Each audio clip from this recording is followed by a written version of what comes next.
নাহমাদুহু ওয়া নুসাল্লি আলা রাসূলিহিল কারীম আম্মা বা'দ। রোজা ইসলামী শরিয়ার গুরুত্বপূর্ণ একটি বিধান। রোজা অবস্থায় যে সকল কাজ করতে কোনো বাধা নেই। ১.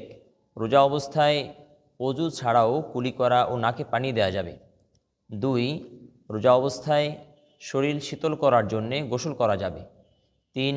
রোজা অবস্থায় চোখে সুরমা লাগানো বা সুগন্ধি ব্যবহার করা যাবে। ৪.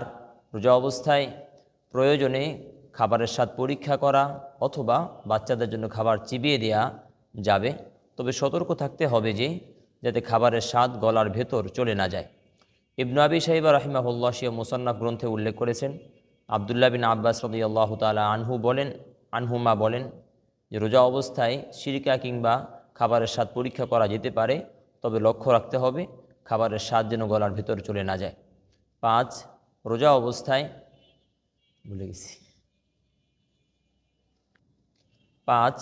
রোজা অবস্থায় টুথপেস্ট ব্যতীত মেসওয়াক করা যেতে পারে। এমনকি মেসওয়াকের ক্ষেত্রে তাজা বা কাঁচা ঢাল ইউজ করা যেতে পারে, এতে কোনো রোজার সমস্যা হবে না। ইবনু আবি শাইবা রাহিমাহুল্লাহ এবং আব্দুর রাজ্জাক আস-সানআনী রাহিমাহুল্লাহ স্বীয় মুসান্নাফ গ্রন্থতে উল্লেখ করেছেন, উরওয়া রাহিমাহুল্লাহ রোজা অবস্থায় মেসওয়াকের সুন্নাহ আদায় করতে গিয়ে তাজা ডাল দিয়ে তিনি মেসওয়াক করতেন। 6. রোজা অবস্থায় অক্সিজেন গ্রহণ করলে রোজার কোনো সমস্যা হবে না। 7.